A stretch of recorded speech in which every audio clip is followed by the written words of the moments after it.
Thomas Callahan's rifle was already raised when he saw her eyes. Not the eyes of a thief. The eyes of a mother who'd stopped begging for mercy 3 towns ago. She didn't move, didn't speak. Just pressed 7 shivering children, tighter against the barn wall, her bloodied hand covering the smallest one's mouth. The lantern shook in Thomas's grip. Outside, snow buried the Montana territory in silence. Inside, his dead wife's voice whispered the last words she ever spoke. "Promise me, you won't let this ranch die empty." He lowered the rifle. But before we continue, if you love stories of redemption and second chances, subscribe and hit that notification bell. Comment your city below so I can see how far Sarah's story travels.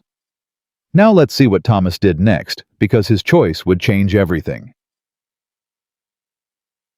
The woman flinched when Thomas set the rifle against the post.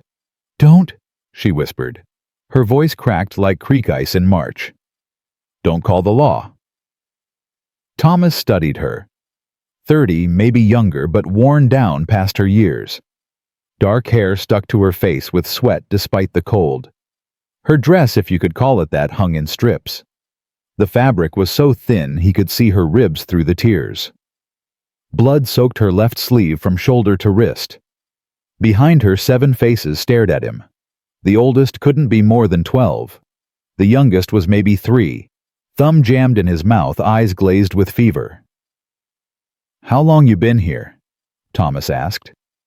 "Since nightfall." She shifted and pain flashed across her face. "We'll be gone by dawn." "Can you walk?" She didn't answer. The 12-year-old girl stepped forward instead.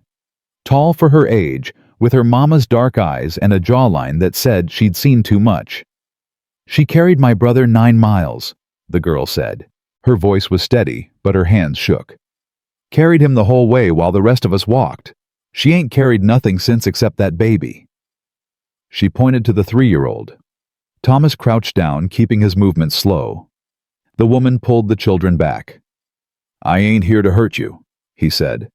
"But that arm needs tending, and these young'uns need warmth. House is 50 yards, fire's already going. We can't pay." "Didn't ask you to." The woman stared at him. Her throat worked, but no sound came out. Finally she whispered, "Why?" Thomas stood. "Because it's November in Montana, and you got 7 kids half froze. Don't need a better reason than that." He picked up the lantern and walked toward the barn door. Behind him, silence. Then small footsteps. He didn't turn around, just kept walking through the snow toward the house. By the time he reached the porch, all 8 of them were following. Inside, the fire was low. Thomas stoked it high, then pulled every blanket he owned from the chest his wife had painted yellow. He spread them on the floor near the hearth. The children collapsed onto them like dropped stones. The woman stayed by the door swaying. Her face had gone gray. "Sit," Thomas said. "I can stand." "You'll fall." She sat, slow like her bones might shatter. Thomas brought water bread, the last of yesterday's stew. The children ate without speaking, their eyes tracking his every move. The oldest girl ate 3 bites, then passed her bowl to the boy beside her. Thomas fetched another bowl. When the woman tried to lift her spoon, her hand wouldn't close. The spoon clattered to the floor. Thomas knelt beside her. "Let me see that arm." "It's fine." "You're bleeding through your sleeve." She turned her face away. "It don't matter." "It does to me." Something in his voice made her look at him. Really look. Her eyes were green, he realized. The kind of green that reminded him of spring grass. The grass Margaret used to lay in, laughing back when laughter was something that happened in this house. "Why do you care?" the woman asked. "Lost my wife 2 years back. Cancer took her slow. Watched her waste away in that bed over there while I stood around useless." He nodded toward the small room off the kitchen. "Maybe I can't fix what's already broken, but I can stop you from bleeding out on my floor." She didn't fight him after that. He cut the sleeve away. The wound was deep, ragged, infected. She'd wrapped it with strips of her own petticoat, but the fabric was black with dried blood. "What did this?" he asked. "Fence wire. Tore it climbing over." "Running from someone?" Her jaw tightened. "Always." Thomas cleaned the wound with whiskey. She didn't make a sound, but her breathing went shallow and her eyes squeezed shut. When he started stitching, the oldest girl moved closer. "I can hold her," the girl said. Thomas shook his head. "She's stronger than both of us combined. She'll hold herself." And she did. 17 stitches. She didn't cry, didn't whimper, just gripped the chair arm so hard the wood cracked. When Thomas finished, he wrapped her arm in clean cloth and sat back. "You got a name?" "Sarah." "These your children?" "Some." She looked at the 7 sleeping forms curled by the fire. "Some I picked up along the way. Their folks died or left or got too mean to live with. Seemed wrong to leave them." "So you just collected them?" "They collected me." Sarah's voice softened. "Word gets around. Woman traveling alone don't hit kids shares her food. They started following. I tried to turn them away at first, but—" She stopped. "But you couldn't." "No." Thomas stood and poured coffee, black the way Margaret used to make it. He handed a cup to Sarah. She took it with her good hand, and for the first time since he found her, something like hope flickered across her face. "Where you headed?" he asked. "West, far as the mountains led us." "Running from what?" "My brother-in-law." She said it flat, like stating a fact about weather. "After my husband died, Clayton decided I was his property. When I wouldn't—" She stopped again, staring into the coffee.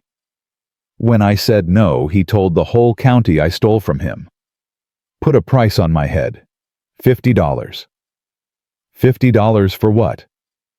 "Theft, vagrancy, immorality."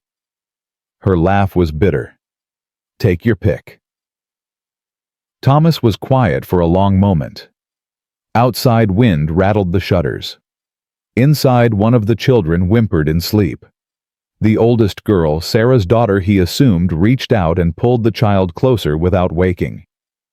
"You planning to turn me in?" Sarah asked. "No." "Why not $50 could buy a lot?" "Could," Thomas agreed.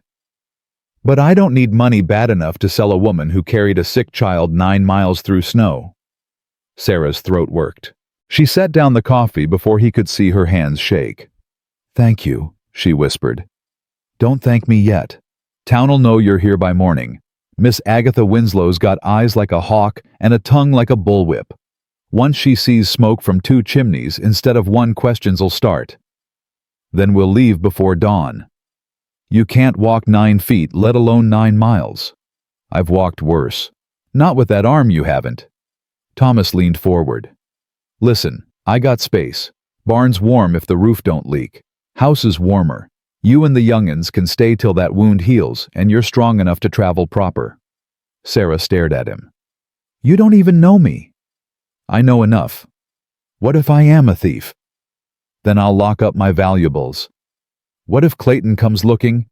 "Then he'll find me instead of you." The words hung in the air between them. Outside, a coyote howled. Sarah's eyes filled, but she blinked the tears back fast. "I can't pay you," she said again. "Didn't ask." "What do you want from me?" Thomas met her eyes. "Nothing. Maybe some company. Maybe some noise in a house that's been too quiet for too long. Maybe just to do something Margaret would have wanted me to do." Sarah looked at the sleeping children, at the fire, at the rough wooden walls that somehow felt safer than any place she'd been in years. "1 week, she said finally. "Just till I'm steady." 1 week, Thomas agreed, though they both knew it was a lie. Morning came cold and pale. Thomas woke before dawn, old habit, and found Sarah already up, trying to sweep the floor one-handed. She moved stiff, awkward pain written in every line of her body. "Sit down," he said. "I can help. You can rest." "I don't know how." Thomas took the broom from her. "Then it's time you learned." The children woke slow, yawning and stretching like barn cats. The smallest boy, the sick one, still felt hot to the touch. Thomas made oatmeal thick and plain and watched them eat like they'd never seen food before. The oldest girl caught his eye. "Thank you, mister." "Thomas, and you're welcome, miss." "Emma." She had her mother's eyes, but something harder in them. Something that said she'd been the adult long before she should have been. "That's my brother James." She pointed to the 9-year-old boy with the freckles. "The little ones are Anna, Samuel, and Benjamin. The sick one's Michael. Those two," she nodded at 2 rail-thin boys who might have been twins, "are Daniel and Joseph. They ain't blood, but they're ours now." Thomas counted again. 7. Just like the title would say. 7 reasons Sarah couldn't run fast enough. 7 anchors keeping her tied to danger. "Well," Thomas said, "reckon we better get Michael's fever down. Emma, fetch me the willow bark from the shelf. Sarah, you drink this." He handed her a cup of chamomile tea mixed with honey. "What is it?" "Medicine." "Drink." She drank. By mid-morning, the house had found a rhythm. The children explored carefully, touching things like they expected them to disappear. Thomas showed James how to split kindling. Emma helped Sarah to the porch so she could sit in weak sunlight. That's when they saw the rider. Miss Agatha Winslow coming up the path on her gray mare spine, straight as a fence post, face pinched like she'd been sucking lemon since birth. Sarah went rigid. "Who's that?" "Trouble," Thomas muttered. He stepped off the porch to meet her. Agatha reined in her horse and stared down at him, eyes sharp behind wire spectacles. "Thomas Callahan. Wasn't expecting to see smoke from your place this early." "Fire don't care what time it is, Miss Agatha." "No, I suppose not." Her gaze slid past him to the porch, to Sarah, to the children peering out the windows. Her mouth tightened. "Seems you've taken in guests." "Seems I have." "Strangers." "People." "People?" Agatha repeated slowly. "People with no home, no means, and if gossip's to be believed, a rather colorful past." Thomas's jaw set. "Gossip ain't gospel, Miss Agatha." "No, but it's rarely smoke without fire." She dismounted, smoothing her skirts. "I'll need to speak with that woman." "She's resting." "I'm sure she is." Agatha moved toward the porch. Thomas stepped in her way. "Miss Agatha, with respect, turn around and go home." Her eyes narrowed. "Excuse me? These folks are under my roof. That makes them my concern, not yours." "Your concern?" Agatha's voice rose. "Thomas, that woman is wanted. There's a price on her head for theft and abandonment. There's lies on her head, put there by a man who couldn't take no for an answer." Agatha's face flushed. "You don't know that." "I know enough." "You know nothing." She stepped closer, voice dropping to something almost kind. "Thomas, I understand. You're lonely. Margaret's been gone 2 years, and this house is too quiet. But taking in a criminal and 7 children who aren't yours, it's not Christian charity. It's foolishness." "Maybe." Thomas tipped his hat back. "But it's my foolishness. And last I checked, this was still my land." Behind him, Sarah stood. Slow, unsteady but upright. Emma moved to her side, and the other children followed, forming a line on the porch like small soldiers. Agatha stared at them. At Sarah's bandaged arm, at the children's hollow cheeks and threadbare clothes. Something flickered across her face. Pity maybe, or shame, but it hardened quick. "The town will hear about this," she said. "I expect they will. They'll come. Let them." Agatha mounted her horse. Before she rode off, she looked at Sarah one more time. "I hope you're worth his ruin, girl, because that's what you'll bring him." Then she was gone, dust rising behind her like a curse. Sarah sank back into the chair. Her face had gone white. "I should leave." No. Thomas. No. He turned to face her. I didn't pull you out of that barn to watch you run yourself to death. You stay. We'll handle whatever comes. Why? Her voice cracked. Why would you risk everything for people you don't even know? Thomas looked at the children. At Emma standing fierce and protective. At little Michael still fevered, but alive. At Sarah herself broken, hunted, but somehow still fighting. Because Margaret and I wanted children, he said quietly. Tried for years. Never happened. Then she got sick, and that was that. He paused. Maybe I'm doing this for her. Maybe I'm doing it for me. Or maybe I'm just tired of letting good people suffer because it's easier than standing up. He met Sarah's eyes. Either way, you're staying. At least till that arm heals and Michael's fever breaks. After that, you decide. But right now, you ain't running. You're resting. Sarah stared at him. Then slowly, she nodded. The children exhaled like they'd been holding their breath for miles. And Thomas turned back to the woodpile, aware that he'd just painted a target on his back. But for the first time since Margaret died, he felt something other than emptiness. He felt needed.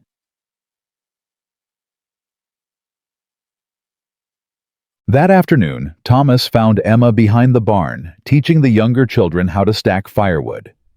She moved with quiet efficiency, showing them how to angle each piece so the pile wouldn't collapse. When she saw him, she straightened, wiping her hands on her skirt. "Didn't ask you to do that," Thomas said. "Didn't ask permission." Emma's chin lifted. "We ain't freeloaders." "Never said you were." "That lady did.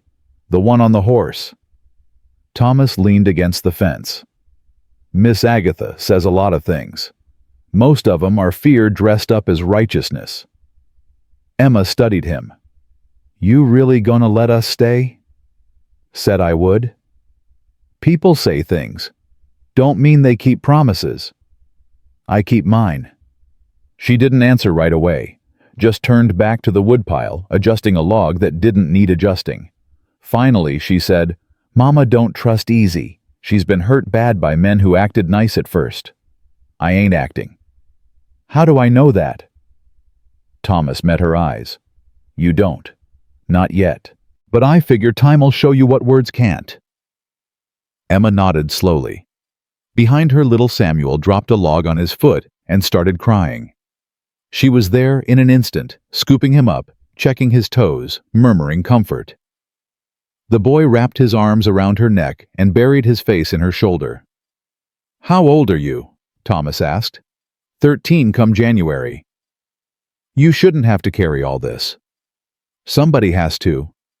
Emma set Samuel down gently. "Mama does what she can, but she's been running so long she forgot how to rest, and these little ones, they need more than she can give right now." "What about what you need?" Emma's face went carefully blank. "I'm fine." "Emma." "I said I'm fine." She turned away. "We best get this wood stacked before dark." Thomas let her be. Some wounds couldn't be reached with words. Inside the house, Sarah sat at the kitchen table trying to peel potatoes one-handed. She'd managed 3 before Thomas walked in. The knife kept slipping from her grip. "Let me," he said. "I can do it." "Sarah, I can do it." Her voice cracked. The knife clattered to the table. She stared at her bandaged arm, at her trembling hand, at the potatoes, mocking her uselessness. "Damn it!" Thomas pulled out a chair and sat. "You carried a sick child 9 miles. Cut yourself some mercy." "Mercy don't cook supper." "No, but I do." He picked up the knife. "Tell me about your husband." Sarah went still. "Why?" "Because you loved him once, I reckon.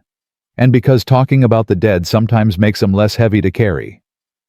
She was quiet for so long he thought she wouldn't answer. Then she spoke, voice low. "Daniel was kind. Quiet kind like you. Worked a small farm outside Billings. We married when I was 17. He was 23. Her fingers traced the wood grain. We had 3 good years. Then the drought hit. Crops failed. Bank came calling. Daniel took work at his brother's ranch to pay debts. Clayton's ranch. Yeah. Sarah's jaw tightened. Clayton always looked at me wrong, even before Daniel died, like I was something he'd own someday. Daniel saw it too. They fought about it once. Daniel told him to keep his eyes to himself, or he'd put him out. What happened to Daniel? Horse kicked him in the chest, broke his ribs, punctured his lung. He lasted 3 days. Sarah's voice went flat. Clayton showed up at the funeral, stood too close, told me I didn't have to worry, because he'd take care of me now. Said a woman alone couldn't make it. But you didn't want his care. I wanted him gone. I wanted my husband back. I wanted... She stopped, swallowing hard. Doesn't matter what I wanted. I told Clayton no. He said I'd change my mind once the money ran out. When I still said no, he got mean. Started telling folks I stole his cattle to sell. Said I was unfit, immoral, dangerous. Put that bounty on me. Thomas set down the knife. How'd you get Emma? She's mine. Daniel's and mine. Only child we had before he died. The others I found them after. Joseph and Daniel, the twins, their mama died of fever. Their daddy drank himself to death 6 months later.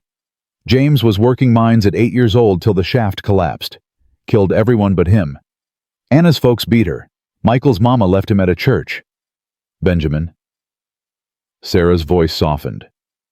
Benjamin's mama died giving birth. She was my friend. I promised I'd keep him safe. And you have. Have I? Sarah looked toward the window where the children played. I'm dragging them across Montana in winter with a madman hunting us. Some safety. You're alive. They're alive. That's more than most could manage. Sarah turned back to him. Why do you keep saying things like that? Like what? Like I'm doing something good instead of just surviving. Maybe survival is good. Maybe choosing to keep going when everything says quit, that's the bravest thing there is. Sarah's eyes filled. She blinked fast, looking away. I should check on Michael. She stood too quick.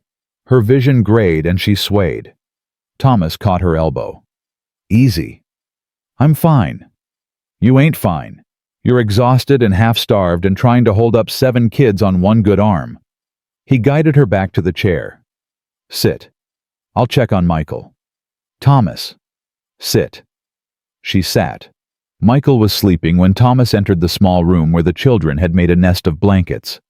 The boy's forehead still felt warm, but not burning like before. His breathing came easier. Thomas dampened a cloth and laid it across the child's brow. James appeared in the doorway. Is he gonna die? No. How do you know? Because his fever's breaking and he's got people who love him. That counts for something. James nodded, unconvinced. My mama died even though people loved her.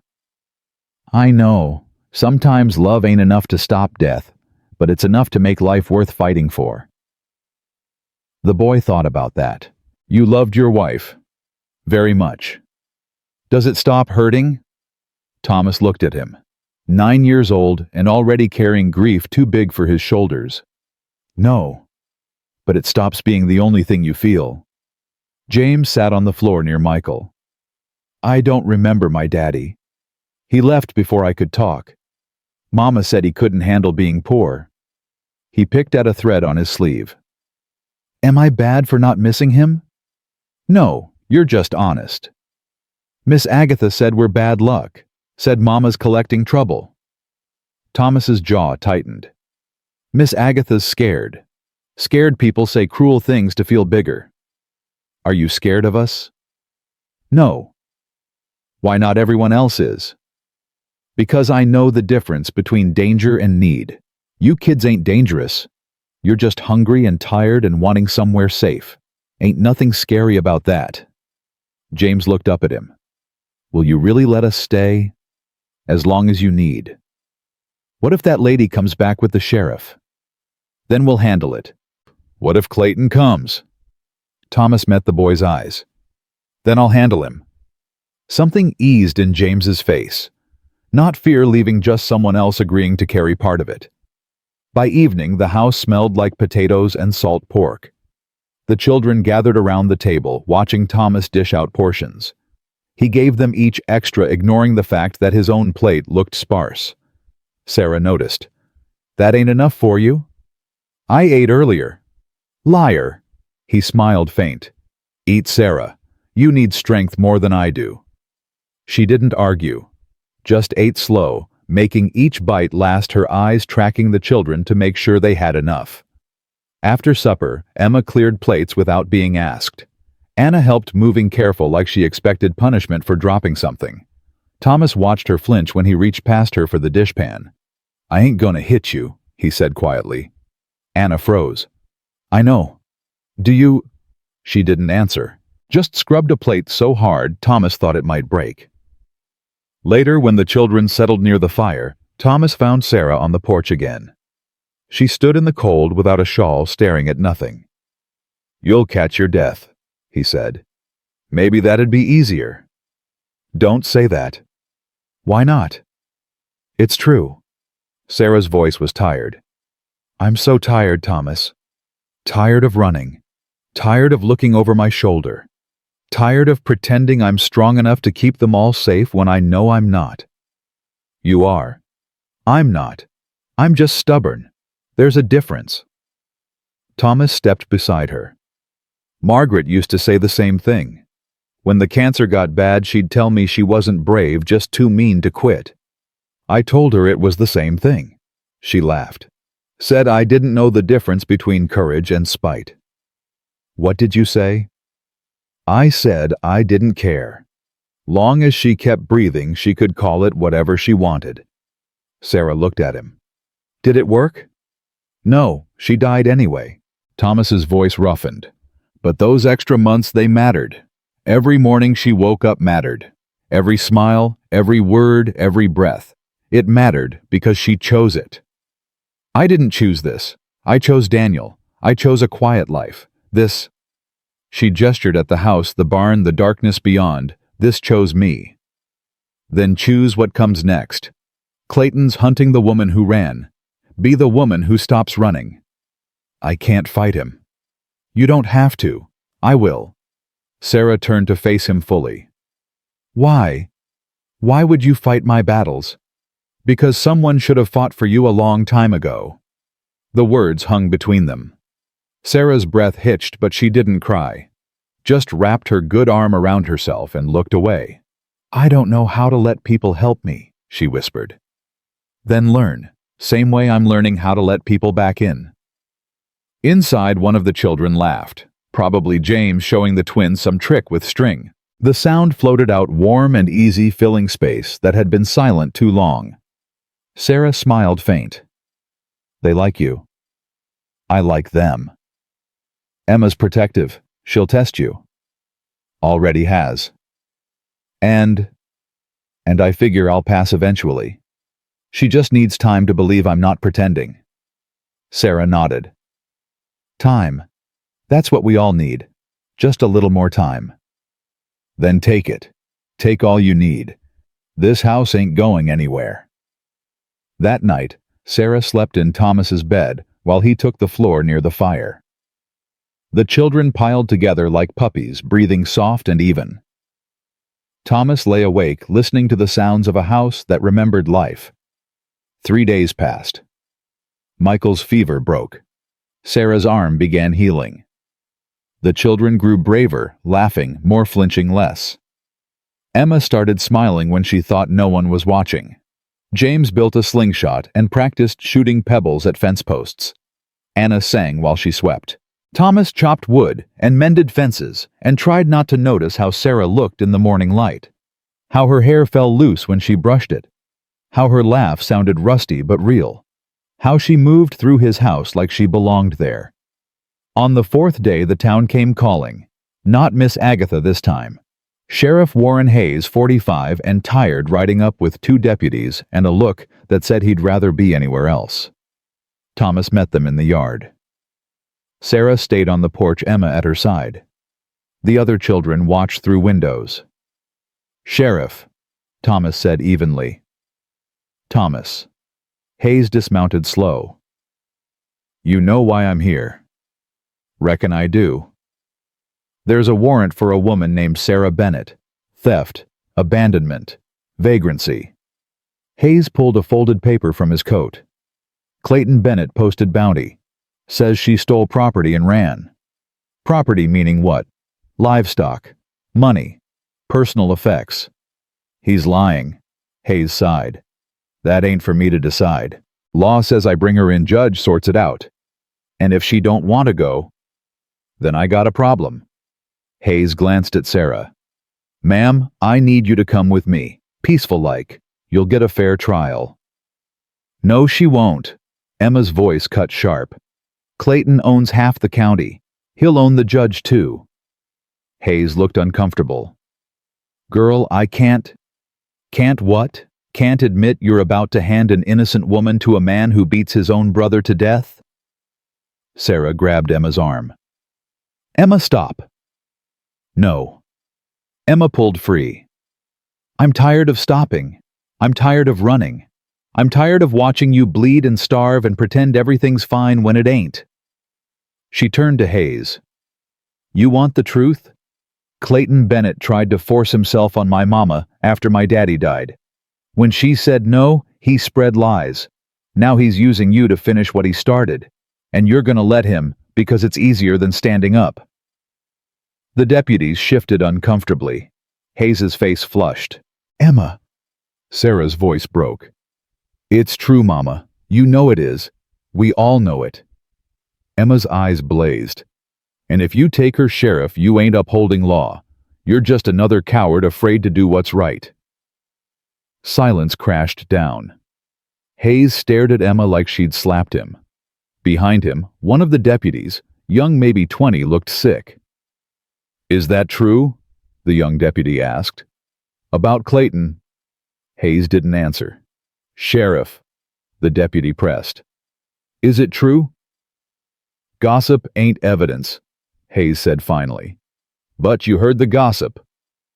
Thomas stepped forward. "You heard what Clayton is, what he does, and you're still gonna take her back to him. I got a job. Your job is justice. This ain't it." Hayes's hand moved to his gun. Not drawing, just resting there.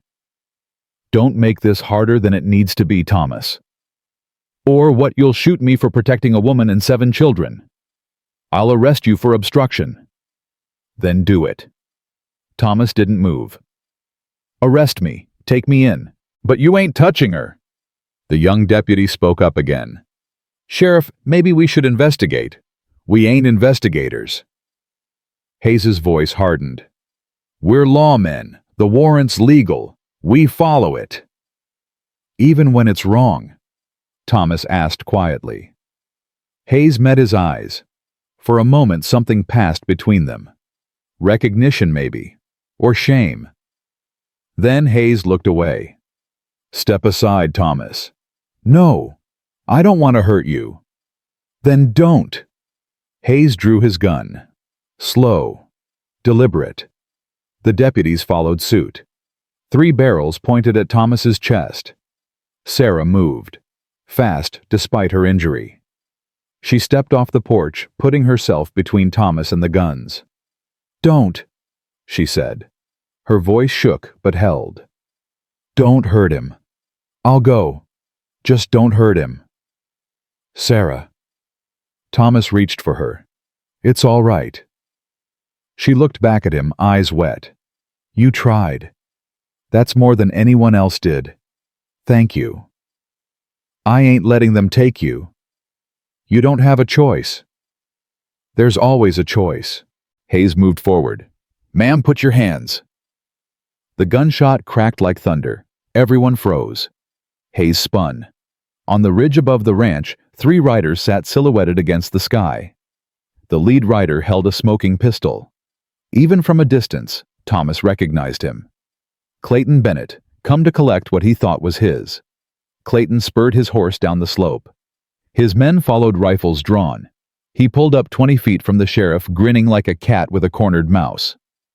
"Sheriff Hayes." Clayton tipped his hat mockingly. "Appreciate you doing my work for me." Hayes frowned. "This is official business, Clayton. You got no place here." "That woman's my business. She's my brother's widow. My responsibility.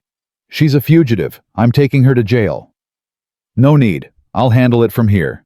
Clayton dismounted, eyes fixed on Sarah. "Hello, Sarah. Been a long time."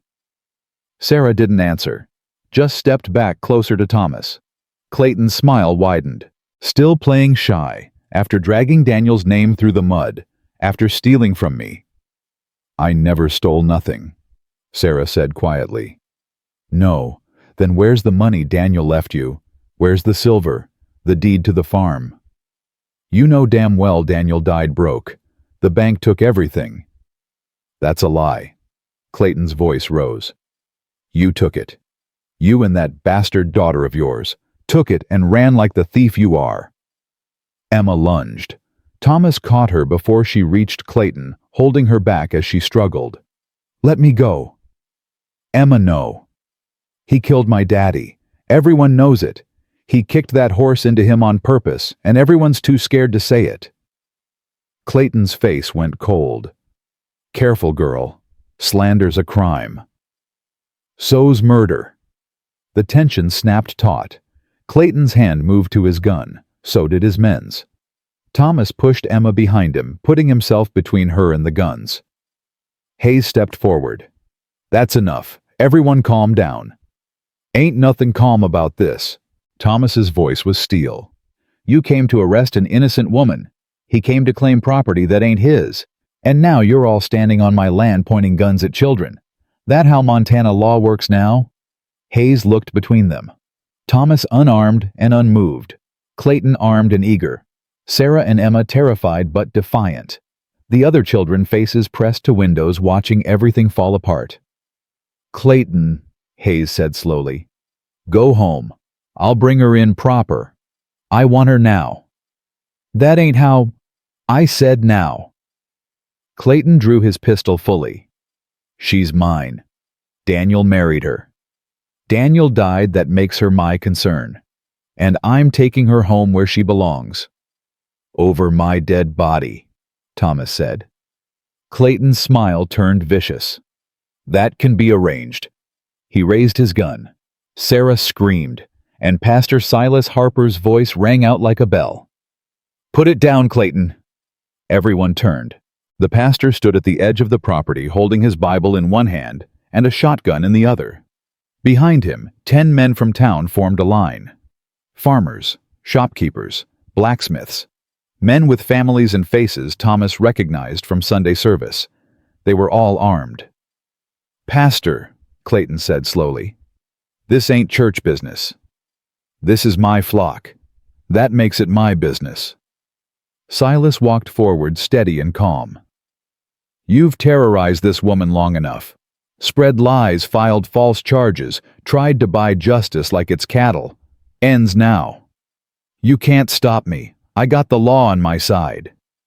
Silas looked at Hayes. "Do you, Sheriff, you really planning to side with a man who killed his own brother?" Hayes went pale. There's no proof." "There's testimony. 6 witnesses saw Clayton kick that horse. They were too afraid to speak up before. They ain't afraid now." Silas gestured to the men behind him. "Tell him Marcus." An older man stepped forward, gray-haired, weathered hands scarred from ranch work. "I saw it. Saw Clayton spook that horse on purpose. Saw Daniel go down. Heard Clayton laugh about it after." "Liar," Clayton snarled. "I saw it too," another man said. Then another. Then another. 6 voices. 6 witnesses. 6 men finally choosing truth over fear. Hayes lowered his gun. "Clayton Bennett, you're under arrest for—" Clayton fired. The bullet went wide, meant for Thomas, but hitting dirt. Chaos erupted. Clayton's men drew. The townsmen raised weapons. Sarah grabbed Emma, pulling her down. Thomas dove for cover, reaching for the children. Another shot. This one from Silas's shotgun, aimed at the sky. The boom silenced everything. "Enough!" The pastor's voice thundered. "No more blood, no more violence. Clayton, you're done.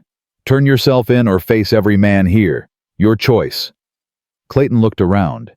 At Hayes' gun now pointed at him. At his own men hesitating. At the townsmen united. At Thomas, standing again unarmed but unafraid. He spat on the ground. "This ain't over." "Yes," Thomas said quietly. "It is." Clayton's face twisted. For a moment, Thomas thought he'd shoot anyway. Thought it would end in blood and smoke and more graves in cold ground. Then Clayton holstered his gun, mounted his horse, and rode off his men following like dogs with their tails tucked. Silence settled. Dust drifted. Slowly, people lowered their weapons. Hayes looked at Silas. "You got those witnesses to testify official." "I do." "Then I'll tear up this warrant." Hayes glanced at Sarah. "Ma'am, you're free to go, or stay, whichever you choose." Sarah's legs gave out. She sat hard in the dirt, shaking. Emma wrapped around her, and the other children piled on, all of them holding each other like they might disappear if they let go. Thomas knelt beside them. "You're safe now." Sarah looked up at him. Tears streaked her face. How did you... Wasn't me. Was them." He nodded toward the townsmen. "Folks get tired of being afraid eventually. Just needed someone to go first." Silas walked over, shotgun still in hand. "Thomas, that was either the bravest thing I ever saw or the dumbest." "Probably both." "Probably." The pastor smiled. "You did good. We did good." That night the house was full. Not just with Sarah and the children, but with hope. Real hope, fragile and new, but alive. Sarah sat by the fire, Emma's head in her lap, the other children sleeping around her. Thomas sat across from them, watching. "Thank you," Sarah said quietly. "You already said that. I'll say it 1,000 times, and it still won't be enough." Thomas shook his head. "You don't owe me nothing. I owe you everything. No, you fought for this. I just helped hold the line." Sarah smiled through tears. "Then thank you for holding the line."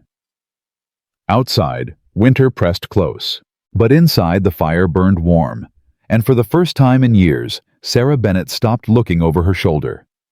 She was home. Morning came different. Not just the light or the cold, but the weight of it. Sarah woke without that jolt of panic, that instant calculation of how far they'd need to run today. She lay still, listening to the children breathe, to Thomas moving quiet in the kitchen, to the ordinary sounds of a house that wasn't hunting her. Emma stirred beside her. "Mama, I'm here. Are we really staying?" Sarah pulled her daughter close. "Yeah, baby, we're really staying." Emma's arms tightened around her. "I was so scared yesterday. When that man pointed his gun at Thomas, I thought, I know. He would have died for us. A stranger would have died for us. He ain't a stranger anymore." Emma pulled back to look at her. "What is he then?" Sarah didn't have an answer, not one that fit into words yet, so she just kissed Emma's forehead and said, "Go help with breakfast. I'll be there in a minute." When Sarah finally made it to the kitchen, Thomas had already cooked eggs and biscuits. The children ate like it was Christmas morning, talking over each other, laughing. James was demonstrating his slingshot technique. Anna was braiding Daniel's hair. Even Michael, still pale but recovering, smiled when Benjamin tried to steal his biscuit. "You didn't have to do all this," Sarah said. Thomas handed her a plate. "Seemed easier than teaching 7 kids to cook." "I could have helped." "Your arm's still healing." "It's been almost a week." "Still healing." He poured coffee. "Besides, I like it. Cooking for people. Gives me something to do besides talk to the horse." Sarah accepted the cup. Their fingers brushed. Thomas pulled back quick like he'd touched fire. Sarah felt heat climb her neck. "Thomas?" The door burst open. Silas Harper, minus his shotgun, but wearing the same determined expression. "Morning, folks. Mind if I come in?" "Already in." Thomas said dryly. Silas grinned. So I am. He looked at Sarah. How you holding up, ma'am? Better. Thanks to you. And those men yesterday, I don't know how to repay. Don't need repaying, just needed doing. Silas pulled out a chair. But I did come with news. Sheriff Hayes arrested Clayton this morning. Took him into Billings for trial. With 6 witnesses and your testimony, he'll likely hang. Sarah went cold. Hang. For Daniel's murder. That's what this is now. Not theft. Murder. I can't. You'll have to testify, Silas said gently. Tell what you know, what you saw, what he did after Daniel died. Sarah's hand shook. Coffee sloshed over the rim. Everyone will know. Everyone will hear. Everyone already knows. Thomas took the cup from her before she dropped it. They knew, they just didn't say. Now they're saying, you don't have to be ashamed of what he tried to do. I'm not ashamed. I'm angry. Sarah's voice cracked.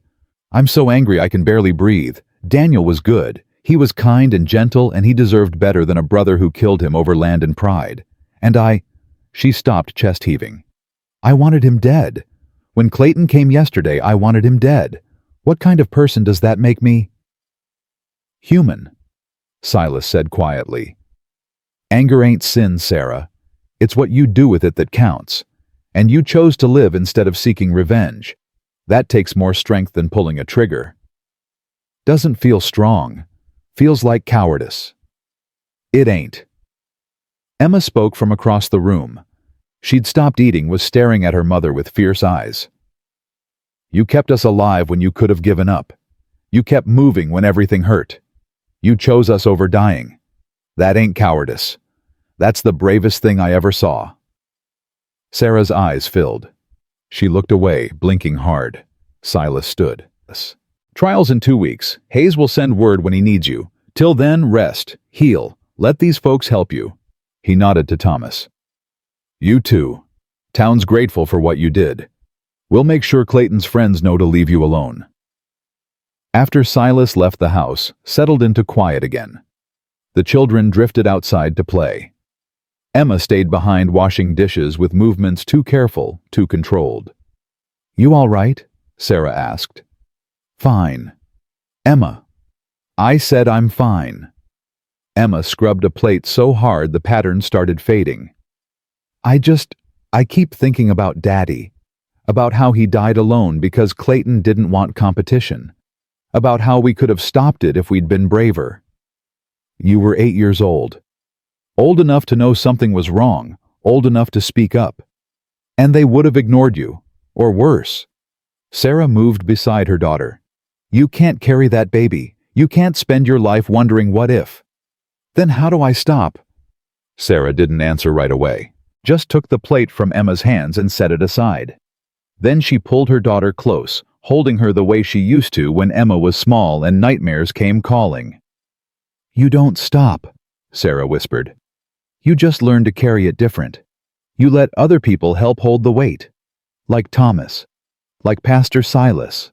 Like me. Emma cried then. Not loud, just these quiet, broken sounds that tore through Sarah's chest. She held her daughter and let her cry, and when Thomas appeared in the doorway looking concerned, Sarah just shook her head. He nodded and left them alone. Later that afternoon, Thomas found Sarah in the barn.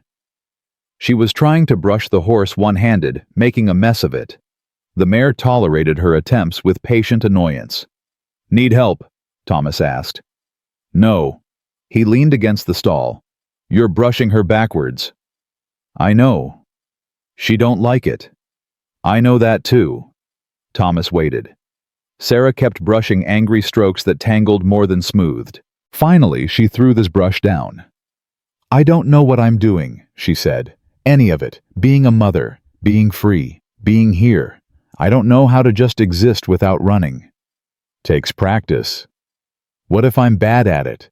What if I stayed running so long I forgot how to stand still? Thomas picked up the brush.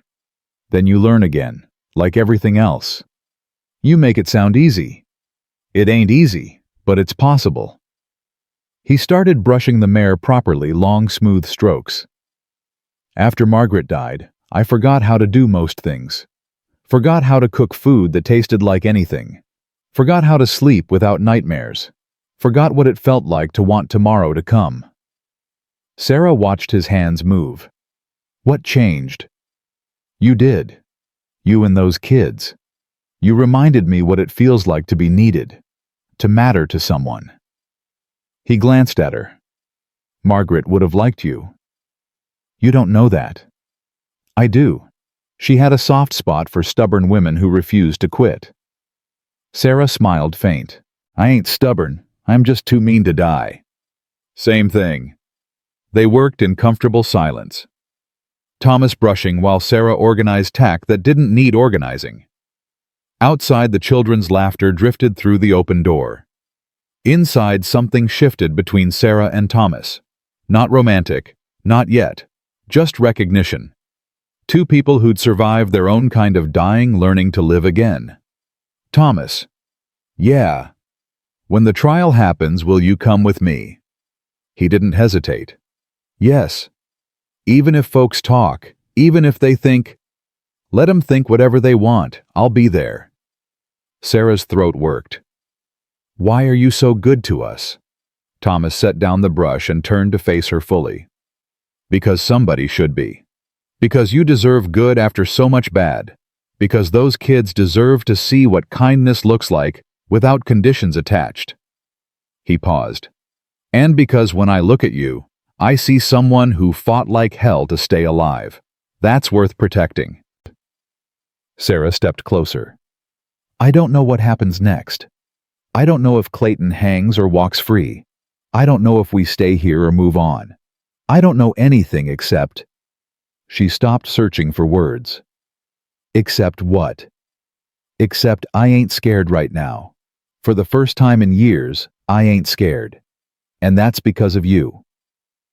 Thomas reached out slow, giving her time to pull away. When she didn't, he touched her cheek, gentle as prayer. You're safe here, Sarah. Long as I'm breathing, you're safe. She closed her eyes and leaned into his palm. Neither of them moved.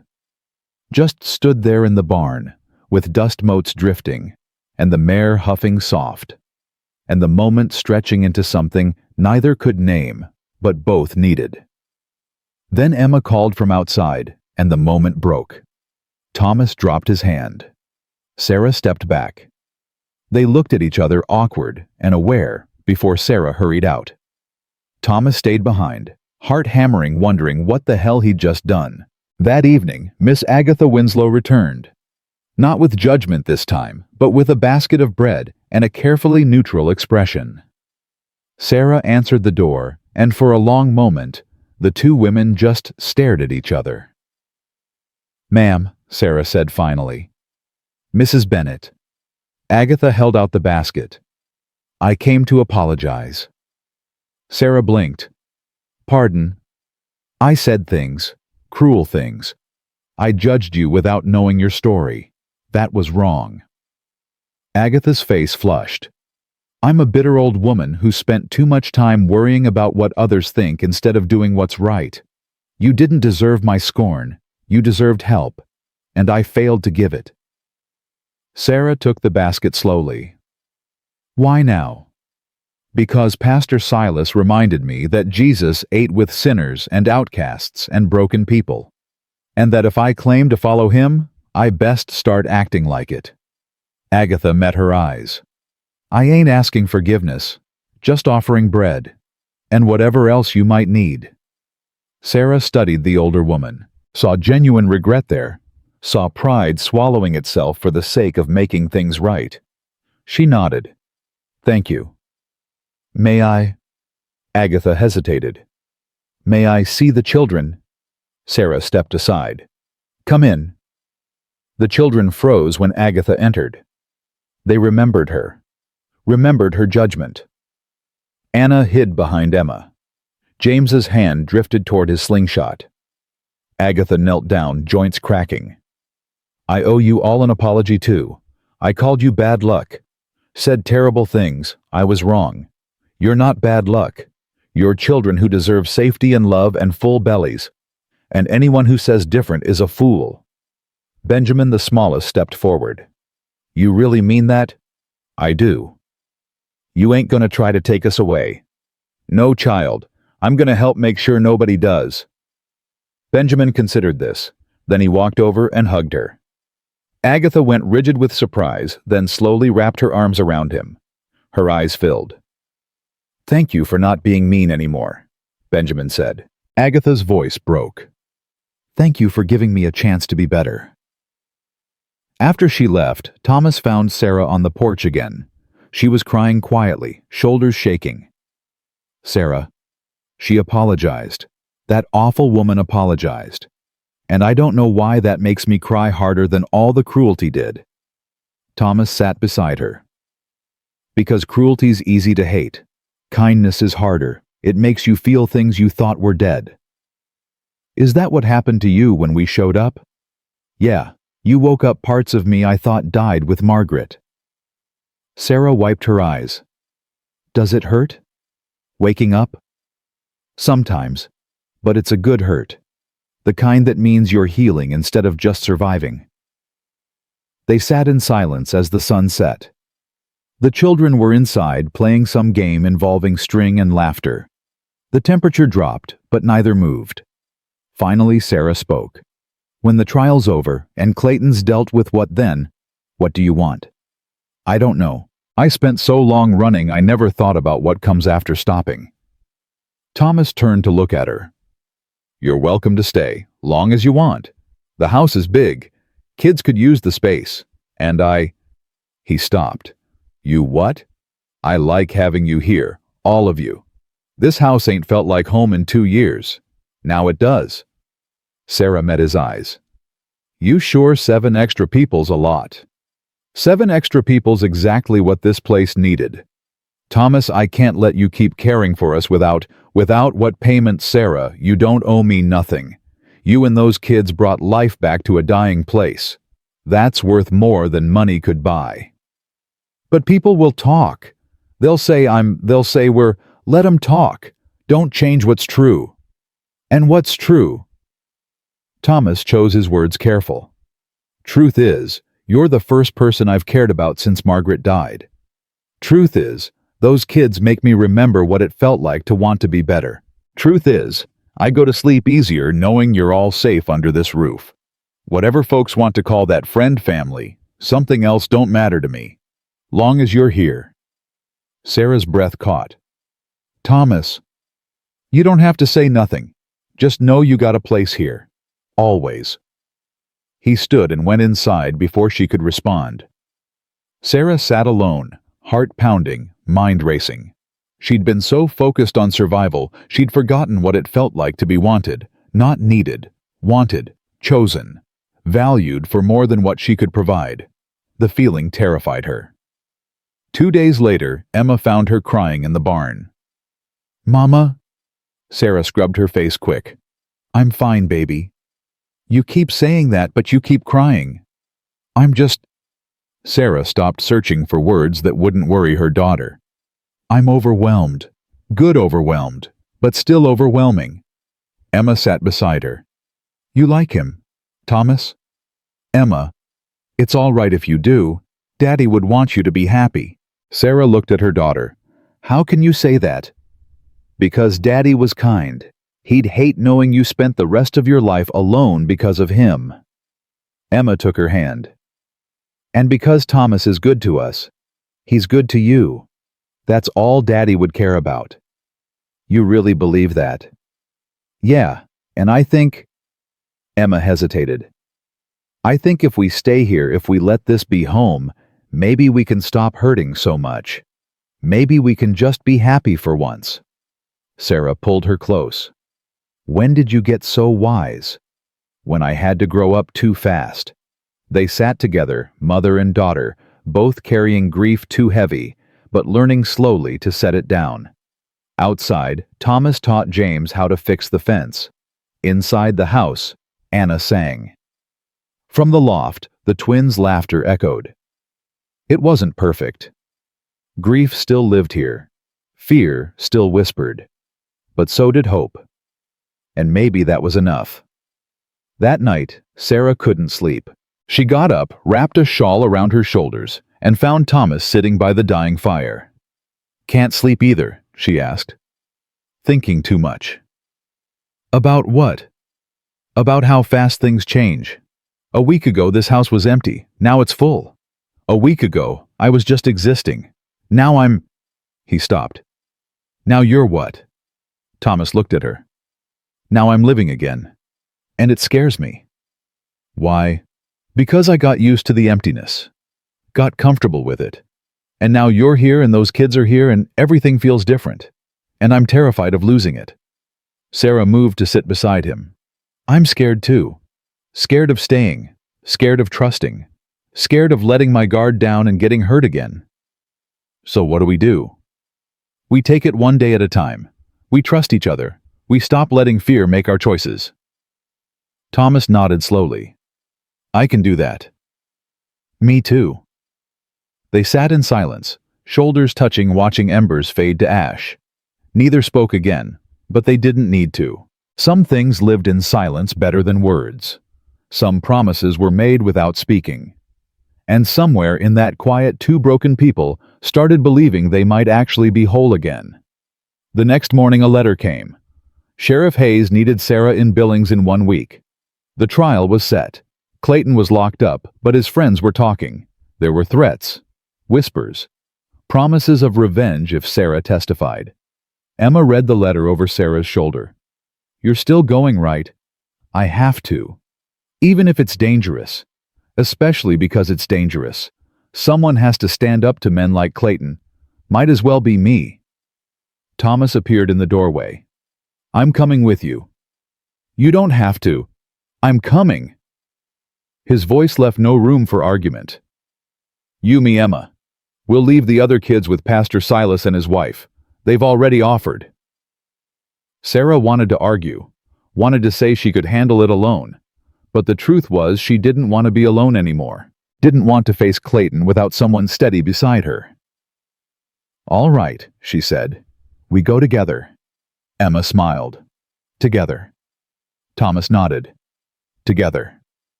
And for the first time since Daniel died, Sarah Bennett stopped feeling like a woman alone against the world. She felt like someone who belonged, someone who mattered, someone worth protecting. The trial was coming. Clayton was waiting. The truth would finally be told. But today, in this moment, surrounded by people who chose to stand beside her, Sarah felt something she'd almost forgotten. She felt brave. The wagon ride to Billings took 2 days. Thomas drove while Sarah sat beside him, Emma wedged between them like a living shield. None of them spoke much. Words felt too small for what was coming. On the first night they camped under stars that looked like ice chips scattered across black velvet. Thomas built a fire while Emma helped Sarah wrap her still healing arm in fresh bandages. The wound had closed clean, but the scar would stay forever. Some marks didn't fade. "You nervous?" Emma asked. "Terrified," Sarah admitted. "Good. That means you're smart." Emma tied off the bandage. "Daddy used to say fear keeps you sharp. It's when you stop being scared that you get careless." Thomas poured coffee, handed Sarah a cup. "Your daddy was right. He was right about a lot of things." Emma stared into the fire. "I wish he could see this. See you standing up to Clayton. He'd be proud." Sarah's throat closed. "You think so?" "I know so. Daddy hated bullies. And Clayton's the worst kind, the kind that hides behind law and money and makes good people afraid to speak up." "That's changing now," Thomas said. "Those 6 witnesses, they're coming to Billings too. Sheriff Hayes made sure of it. Clayton can't buy his way out this time." Sarah wanted to believe that. Wanted to trust that justice existed outside of fairy tales and scripture. But she'd seen too much to be certain. Seen too many men like Clayton walk free while women like her got buried in unmarked graves. "What if the judge sides with him?" Sarah asked quietly. Thomas looked at her across the flames. "Then we deal with it. But we don't run. Not anymore." Easy to say when you ain't the one on trial. I'm on trial too. We all are. Whole town's watching to see if doing right matters more than keeping peace. He set down his cup.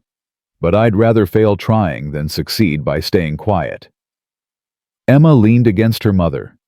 We're with you, Mama. Whatever happens. Sarah wrapped her good arm around her daughter and held on tight. Across the fire, Thomas watched them both with an expression Sarah couldn't quite name.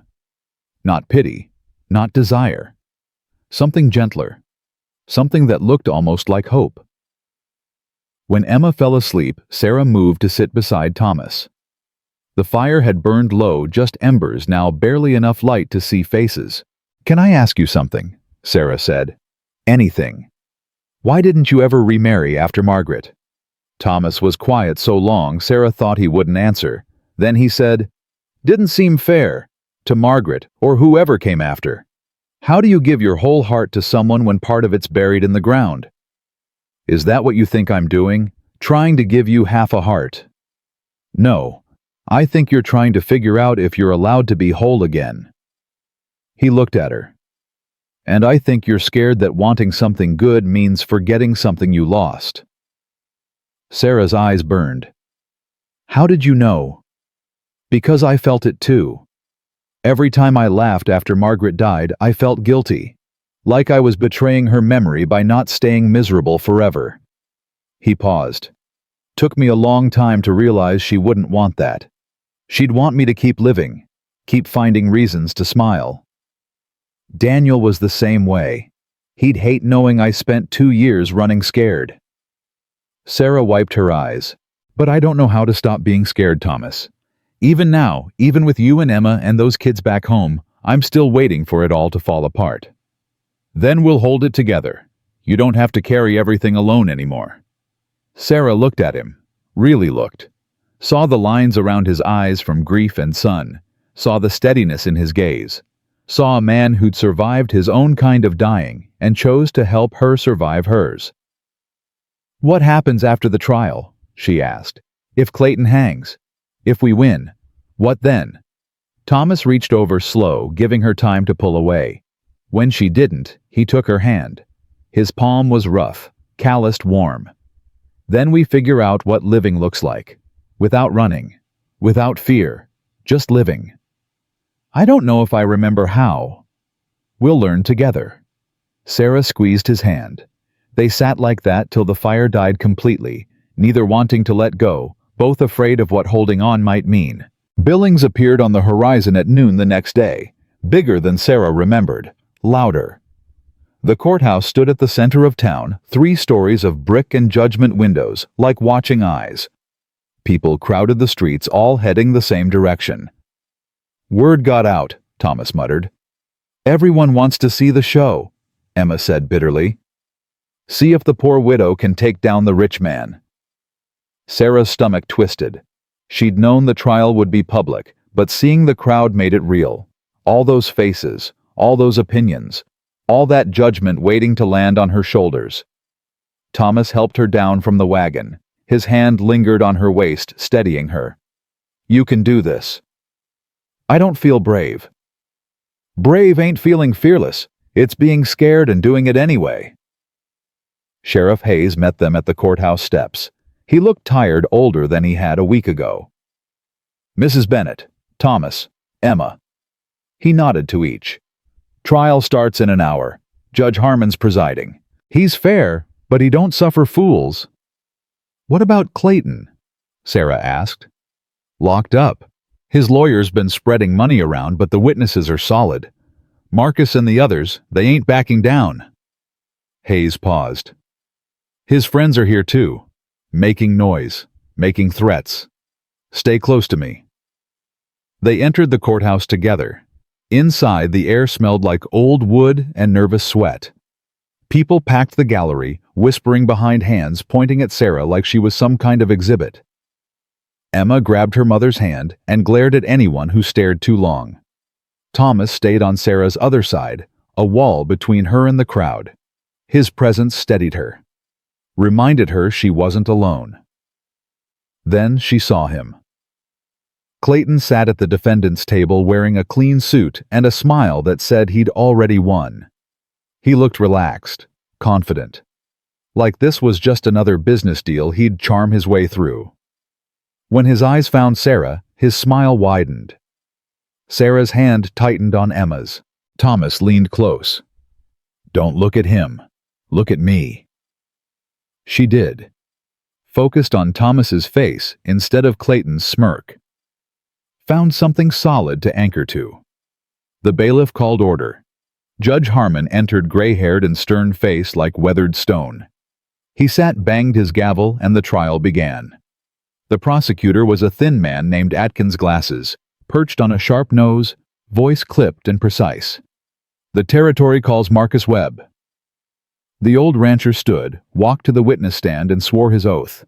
His hands shook, but his voice held steady. "Mr. Webb," Atkins said, "tell the court what you saw on August 14th, 1873. Marcus looked at Clayton, then at Sarah. Then he spoke.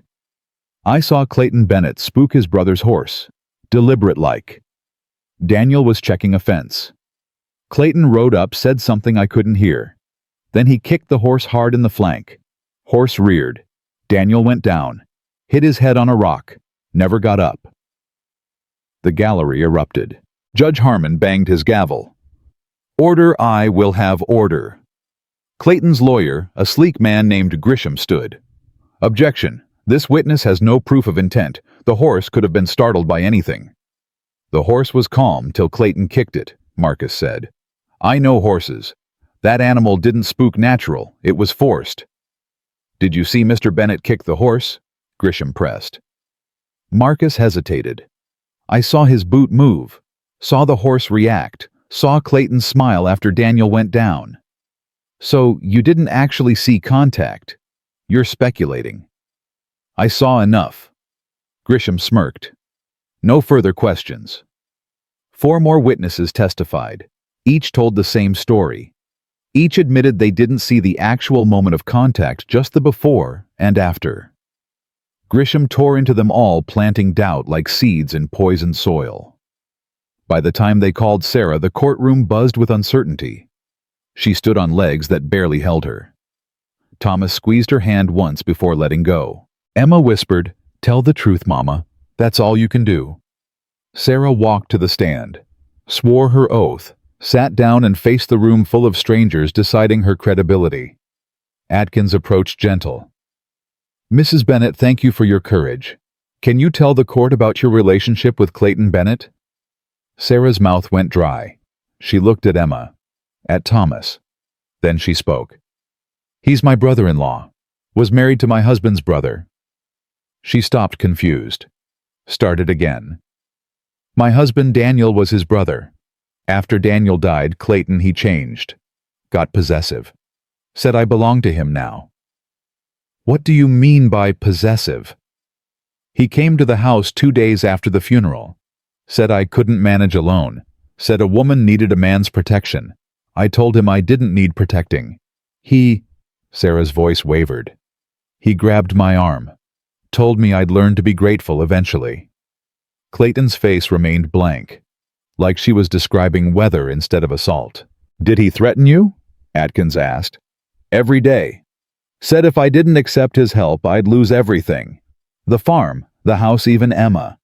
Said he'd make sure I was declared unfit." "Is that when you ran?" "No. I stayed 2 months, tried to make it work. But he kept coming around, kept touching me when he shouldn't.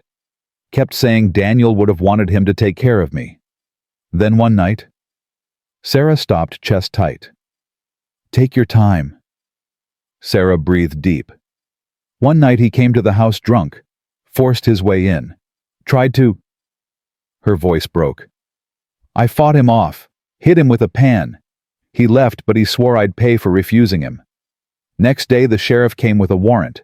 Said I stole cattle, money, jewelry, all lies. But Clayton had witnesses, men he paid. I knew no one would believe me over him, so I took Emma and ran." The gallery murmured. Judge Harmon didn't silence them this time, just watched Sarah with something that might have been sympathy. Grisham stood for cross-examination. He moved like a predator, all smooth confidence. Mrs. Bennett, you claim my client assaulted you. Why didn't you report it? To who? His friends, the sheriff he pays. So you admit you have no proof. I have my word. The word of a desperate woman fleeing theft charges. Grisham smiled cold. Tell me, Mrs. Bennett, how many children are currently living with you?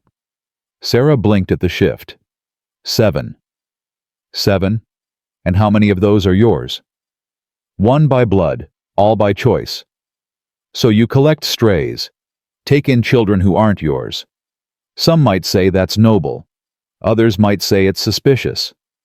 How does a woman with no income feed 7 children? I manage. By stealing. I never stole nothing. Yet you fled with 7 children, no money, no resources. How do you explain that?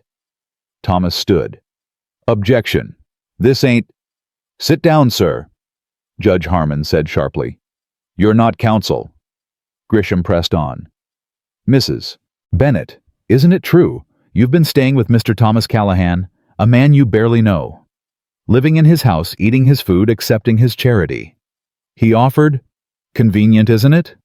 Widow finds a lonely rancher, moves in with children. Very convenient. Sarah's face burned. It wasn't like that. No. Then explain how a wanted fugitive ends up in the home of a wealthy landowner within weeks of fleeing prosecution. We didn't.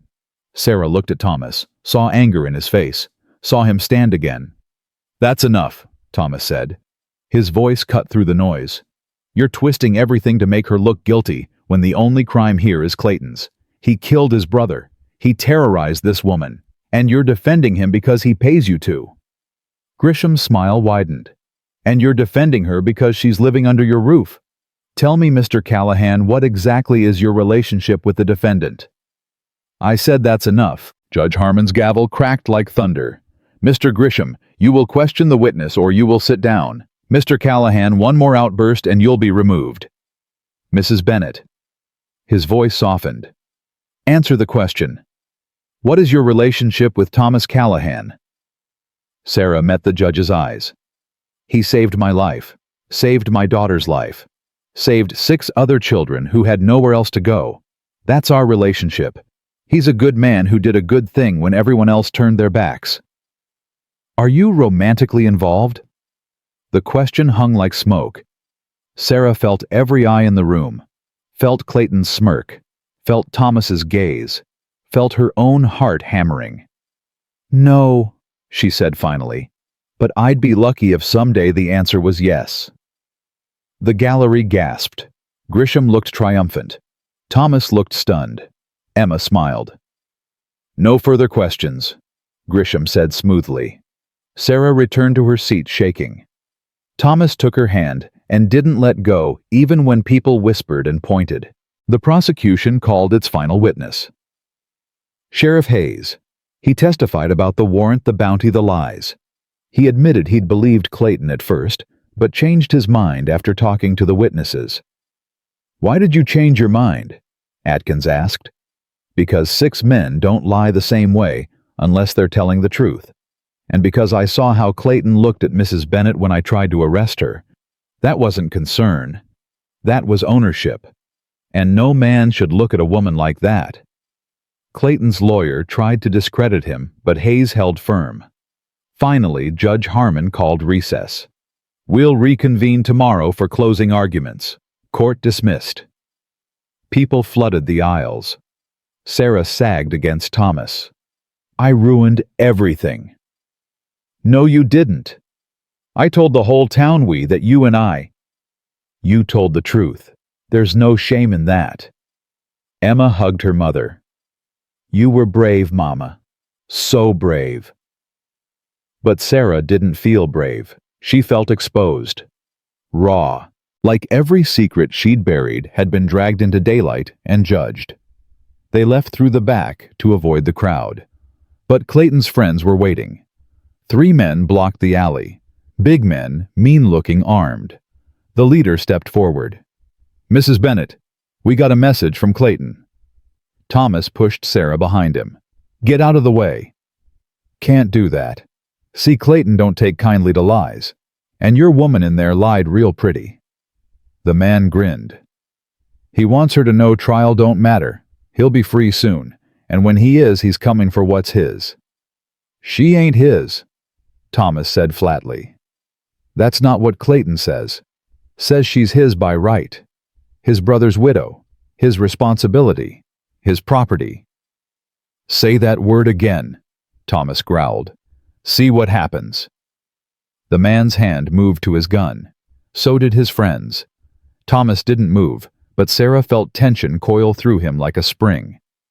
Walk away, Thomas said, while you still can. Or what you'll fight all three of us, if I have to. The alley went silent. Then a voice called out. He won't have to. He'll have help. Pastor Silas appeared at the alley entrance, shotgun in hand. Behind him, 6 townsmen, the same ones who'd stood against Clayton before. The 3 men hesitated, looked at each other, looked at the odds. This ain't over, the leader said. Yeah, Thomas replied. It is. The men left muttering threats. Silas lowered his shotgun. Saw them following you. Figured you might need backup. Thomas nodded. Obliged. That's what neighbors do. They show up. Silas looked at Sarah. You did good in there, ma'am. Real good. Sarah couldn't speak, just nodded. That night they stayed at a boarding house. 1 room, 3 beds. Sarah lay awake staring at the ceiling, replaying every word she'd said in court. You awake? Emma whispered. Yeah. What you said about Thomas, about being lucky, did you mean it? Sarah looked at her daughter. Yeah, baby, I meant it. Good, because I like him. I like how he looks at you, like you're worth something. I am worth something. I know, but it's nice when someone else knows it too. Across the room, Thomas pretended to sleep. But Sarah could tell by his breathing he was awake, could tell he'd heard everything. Tomorrow would bring closing arguments. Then the verdict. Then whatever came after. But tonight, in this small room, with her daughter beside her and Thomas nearby, Sarah felt something shift. Felt the weight she'd carried start to ease. Felt the future become less terrifying and more possible. She'd told the truth. All of it. Raw and painful and shameful as it was. And the world hadn't ended. Maybe that was enough. Maybe truth was always enough, even when it hurt. Sarah closed her eyes and for the first time in years, slept without nightmares. Morning came too fast. Sarah woke to Emma already dressed, braiding her hair with steady hands that betrayed nothing of the fear Sarah knew lived beneath. Thomas stood by the window watching the street below where people already gathered eager for the conclusion of entertainment they'd dressed up as justice. You ready? He asked without turning. No, Sarah said honestly. But I'm going anyway. The courthouse was packed tighter than the day before. People stood in the aisles pressed against walls, craning necks to see. Sarah felt their eyes like brands. Some curious. Some pitying.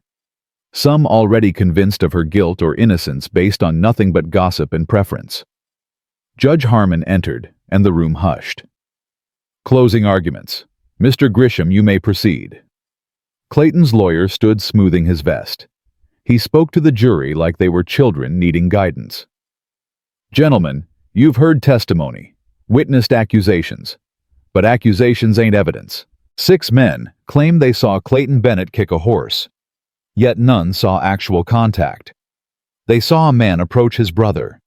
Saw a horse spook. Saw tragedy unfold. But correlation ain't causation. He paced, hands clasped behind his back. Now we have Mrs. Bennett. A woman by her own admission living with a man she barely knows. A woman who fled prosecution. A woman who collects children like stray cats and expects charity to feed them. She claims my client assaulted her yet filed no report. Claims he threatened her yet has no witnesses. Claims he killed his brother yet offers no proof beyond wounded pride and desperate imagination. Grisham stopped in front of the jury. My client is a landowner, a businessman, a man of standing in this territory. Is he perfect? No. But he's no murderer. What he is a man trying to honor his brother's memory by caring for the widow Daniel left behind. And instead of gratitude, he receives slander. Instead of respect, he receives accusations. This trial ain't about justice. It's about a woman scorned using grief as a weapon. He sat down. The jury looked thoughtful. Too thoughtful. Sarah's stomach twisted. Atkins stood. Unlike Grisham's smooth performance, the prosecutor spoke plain.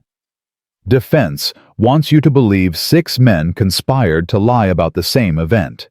Wants you to ignore that Mrs. Bennet had nothing to gain and everything to lose by coming forward. Wants you to pretend that powerful men don't abuse that power every single day. He walked to the jury box. Daniel Bennet died because his brother wanted what he had. A farm, a wife, a life Clayton envied. So he took it. Not all at once. Slow, deliberate. He killed Daniel and called it accident. He terrorized Sarah and called it protection. He destroyed her reputation and called it justice. And now he sits here in a clean suit smiling because he thinks wealth and status make him untouchable. Atkins pointed at Clayton. But Sarah Bennet touched him. She stood up, testified, risked everything to tell the truth. Those 6 witnesses did the same. They broke their silence because silence protects the guilty and buries the innocent. This trial is about whether we reward courage or punish it, whether we stand with the powerful or the powerless, whether justice means anything at all. He returned to his seat. The courtroom was silent. Judge Harmon addressed the jury. Gentlemen, you've heard both sides. The charge is murder. The burden of proof is on the prosecution. You'll deliberate and return with a verdict. Court is in recess. The jury filed out. Sarah watched them go, trying to read their faces. Some looked troubled, some certain. None looked at her. How long do you think? Emma whispered. Could be hours. Could be days. Thomas stood. Come on, let's get air. They walked outside where the day was too bright, too normal, while Sarah's world hung in balance. People gathered in clusters, debating, arguing, placing bets on the outcome like it was a horse race instead of a man's life. Sarah found a bench away from the crowd. Emma sat on one side, Thomas on the other. They didn't speak, just existed together waiting. An hour passed. Then 2. The sun climbed higher. Sarah's hands wouldn't stop shaking. Whatever happens, she started. Don't, Thomas said. Don't start planning for the worst. Not yet. But if they find him innocent, then we handle it. Together.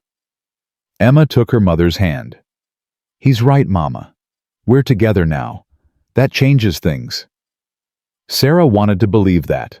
Wanted to trust that love and loyalty were armor enough against men like Clayton.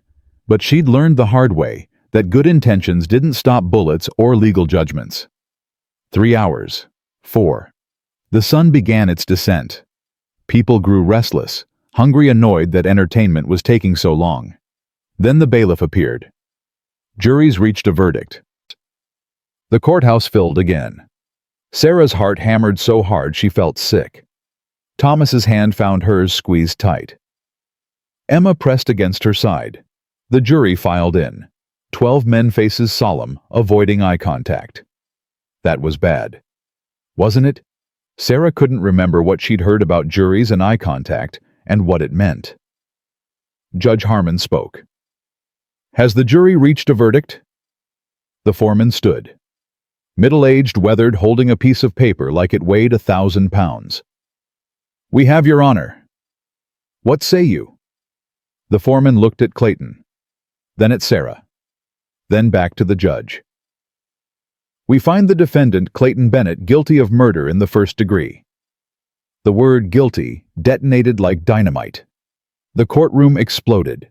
People shouted, some in triumph, some in outrage. Clayton lunged to his feet, face purple with rage. His lawyer grabbed his arm. Judge Harmon's gavel cracked again and again. Order, I will have order, or I will clear this room. Slowly the noise died. Clayton stood rigid, hands fisted, staring at the jury with naked hatred. Judge Harmon's voice was granite. "Clayton Bennett, you've been found guilty of murdering your brother Daniel Bennett. The sentence for murder is death by hanging. Execution will be carried out in 3 days' time. May God have mercy on your soul." Clayton's face went white, then red. Then he laughed, high and wild and broken. "This ain't over. You think I'm done? You think—" "Remove him," Judge Harmon ordered. Deputies surrounded Clayton. He fought them, still screaming. "You're mine, Sarah. You hear me? You'll always be mine. You can run to the ends of the earth, but you're still—" They dragged him out. His voice echoed down the hallway, fading into nothing. Sarah couldn't move, couldn't breathe, couldn't process that it was over. Actually over. Emma was crying. Happy tears, maybe, or relief, or just the release of 2 years of fear. Thomas pulled them both close, and Sarah buried her face in his chest and shook. People swarmed them. Pastor Silas grinning wide. Marcus and the other witnesses clasping hands, congratulating each other.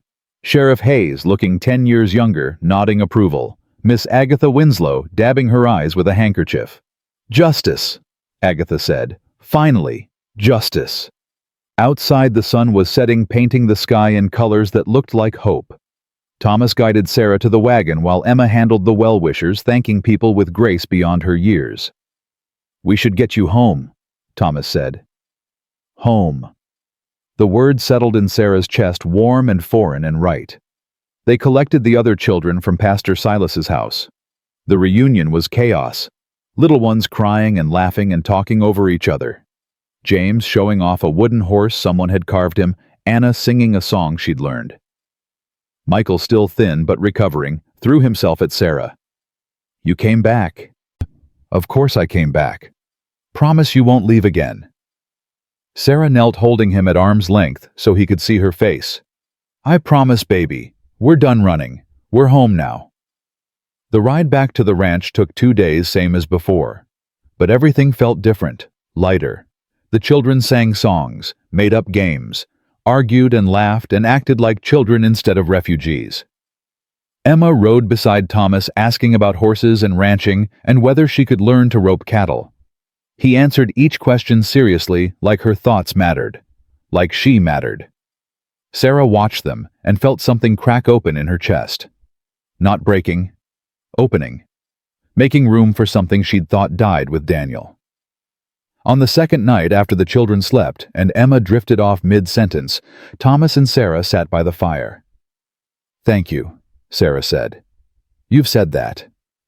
I'll keep saying it. You didn't have to do any of this. Didn't have to take us in or stand with me or risk everything for people you barely knew." Thomas poked the fire. "Margaret and I used to talk about what we'd do if we had kids, where we'd raise them, what we'd teach them. She wanted a house full of noise and laughter and mess. Wanted children running wild, bringing home stray animals, tracking mud everywhere." He smiled faint. "She'd have loved this. Loved them. Loved you. You don't know that. I do. Margaret had a sense about people. She'd see past your walls straight to your spine, and she'd respect the hell out of a woman who kept 7 kids alive on nothing but stubbornness and love." Sarah stared into the flames. "I don't know what happens now, how to just live. Without running, without fear. I don't know who I am when I'm not surviving." "Then we'll figure it out together. You, me, those kids. We'll build something new, not perfect, but ours. What if I'm broken? What if I'm too damaged to be whole again?" Thomas looked at her. "Sarah, you carried a dying child 9 miles. Fought off a man twice your size. Testified in front of a room full of people calling you liar and worse. Kept 7 children safe when most would have given up. That ain't broken. That's the strongest thing I ever saw." Sarah's eyes filled. "I don't feel strong." "You don't have to. I'll believe it for both of us till you catch up." She laughed through tears. "You're too good to me." "No, I'm just good enough. There's a difference." They sat in silence, shoulders touching, watching stars appear one by one. Somewhere in the darkness, a coyote called. Somewhere closer, one of the children murmured in sleep. And somewhere inside Sarah, the last piece of armor fell away. Thomas? Yeah. What you said in court. About someday. About... She stopped, courage faltering. About being lucky if the answer was yes. Yeah. Did you mean it? Thomas turned to face her. Every word. I'm not ready. Not yet. Daniel's still too close, and I need time to heal, to figure out who I am without fear. But someday. Sarah met his eyes. Yeah. Someday.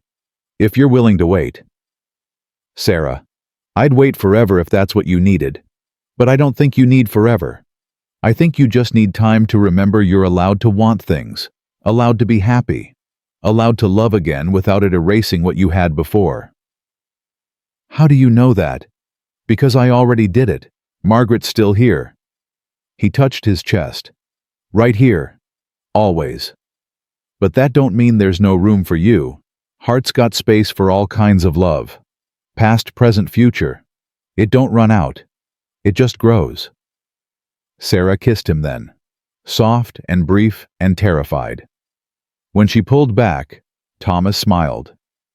Too soon, she asked. No, just right. They returned to the ranch 3 days later. The house looked different, not physically, just right, like it had been waiting for them, like it knew this was where they belonged. The children exploded from the wagon, racing to explore reclaimed space-marked territory. Emma helped unload while Thomas tended the horses. Sarah stood in the doorway looking at the house that had saved her life. Miss Agatha Winslow appeared on the path carrying another basket. She'd taken to visiting weekly, bringing food and fabric, and slowly, carefully trying to atone. Welcome home, Agatha said. Thank you. I brought stew and fabric for curtains. Thought you might want to make this place your own. She paused. If you're staying. We're staying. Agatha smiled. Good. Town needs people like you. People who remind us what courage looks like. After she left, Sarah found Thomas in the barn. Agatha brought curtains, she said. That's so. I think she's trying to make up for being awful. Apology's one thing, changed behavior's another. Time'll tell which one she's offering. Sarah leaned against the stall. I want to talk about something. Thomas stopped brushing the horse. All right. Those kids, they need stability. Need to know they're not temporary. They're not. I know, but they need it official. Legal. I want to adopt them. All 6. Sarah's voice steadied. And I want us to raise them. Together. Not now. Not rushed. But eventually. When we're ready. I want this to be real. Thomas set down the brush. You saying what I think you're saying. I'm saying I want a future. With you. With them. With all of it, the mess and noise and chaos Margaret wanted. I want to build it here. Together. Thomas crossed to her, cupped her face in both hands. Then let's build it. This kiss was different. Not tentative, not scared, just certain, like a promise made and kept in the same breath. When they broke apart, Emma stood in the doorway grinning. Finally. How long you been standing there? Sarah asked. Long enough. Emma walked over, wrapped her arms around both of them. Does this mean Thomas is staying? If you'll have me, Thomas said. We'll have you. All of us. But you have to teach James to rope, and help Anna with her letters, and tell Benjamin stories before bed. And... Emma? Sarah laughed. He gets it. Just making sure. That night, the house was full again. Children ate and argued and played. Thomas told stories about his childhood, making them laugh. Sarah watched it all and felt her chest expand with something she'd almost forgotten. Joy. Simple, uncomplicated joy. Later, after the children slept, Sarah stood on the porch where she'd spent so many nights running through worst-case scenarios. Thomas joined her, coffee in hand. "You think Clayton's dead yet?" Sarah asked. "Probably. Sheriff said 3 days. That'd be today." "Good. You mean that—" "Yeah, he was poison. World's better without him." Sarah sipped her coffee. "Does that make me a bad person?" "Makes you human. Some people deserve mercy. Some deserve justice. Clayton got what he earned." Sarah nodded. In the distance, mountains rose black against stars. Somewhere out there, Clayton Bennett was gone. His threats were dust. His power broken. And she was here alive, surrounded by people who'd fought for her. "I never thought I'd make it this far," Sarah said quietly. "When I was running, I thought we'd die in some field, frozen, forgotten. I never imagined this. This, home, family, safety, you." She looked at him. "Hope." Thomas pulled her close. "You got all that now, and I aim to keep it that way. Promise?" "Promise." They stood together as winter pressed close and the fire burned warm inside. 7 children slept safe. 2 broken people held each other. And somewhere in Montana, under stars that had witnessed so much suffering, a new story began. Not perfect, not painless, but theirs. 6 months later, Pastor Silas married them under the cottonwood tree where Margaret was buried. It felt right somehow. Past and future meeting, blessing each other. Emma stood as witness holding Benjamin. The other children formed a circle, holding hands, grinning. Miss Agatha cried. Sheriff Hayes attended. Half the town showed up bringing food and well wishes. When Thomas kissed his new wife, the children cheered. When Sarah looked at her family, because that's what they were now, legally and completely her family, she felt the last piece of fear dissolve. She'd been hunted, broken, terrified, but she'd survived, more than survived. She'd built a life from nothing, found love in unexpected places, raised 7 children on courage and stubbornness, and now standing beside the man who'd opened his home and heart without hesitation, surrounded by children who'd chosen her as much as she'd chosen them. Sarah Bennett Callahan finally believed what Thomas had been telling her all along. She was home. And home wasn't a place. It was people. People who saw you at your worst and stayed anyway. People who held you when you fell and celebrated when you stood. People who loved you, not despite your scars, but because of them. That night, as she lay beside Thomas with children breathing soft in nearby rooms, Sarah closed her eyes and thought of Daniel. Hoped he'd approve. Hoped he'd be glad she'd found happiness again. And somehow, in the quiet of her heart, she felt his answer. Live, Sarah. Live big and loud and messy. That's all I ever wanted for you. So she did. She lived.